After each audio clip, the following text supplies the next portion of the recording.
Kepolisian Resor Kota Besar, Polrestabes Makassar merilis peristiwa penghilangan nyawa secara berencana yang dilakukan seorang adik terhadap kakak kandungnya di Kota Makassar.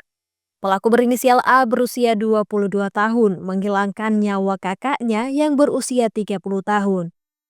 Rilis peristiwa itu dilakukan Kapolrestabes Makassar, Kombes Pol Arya Perdana dalam konferensi pers di Aula Polrestabes Makassar, Senin 5 Januari 2026. Menurut Kombes Arya, peristiwa itu berawal dari sang adik yang meminjam uang kepada sang kakak.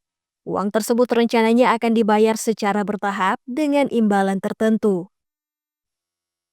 Namun saat sang kakak menagih, sang adik belum dapat memenuhi permintaan tersebut. Kondisi ini memicu ketegangan yang berlarut-larut antara keduanya. Di hari peristiwa terjadi, sang kakak mendatangi sang adik di sebuah bengkel mobil yang juga digunakan sebagai area parkir kendaraan.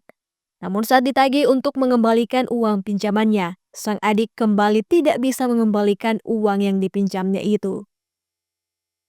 Tetapi karena sang adik sudah tersulut emosi lantaran selalu ditagih utangnya, sehingga memicu terjadinya kekerasan yang berujung pada penusukan terhadap sang kakak.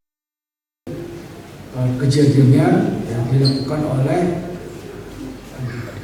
adik kandung kepada kakak kandung, yaitu tentang permasalahan uang. Ya.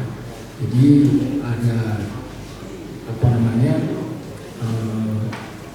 di awal permintaan untuk memindahkan anjing-anjing liar, lalu nanti akan diupah sekian juta, gitu ya. Baru dibayar sebagian, dan ketika ditagih kepada kakak kandungnya ini ya biasa masih entar dulu, gitu ya. Nah, karena tidak semangat itu, akhirnya si adik ini mendatangi korban, dan ketika sudah sampai di korban masih juga tidak mendapatkan uangnya dan melakukan penusukan.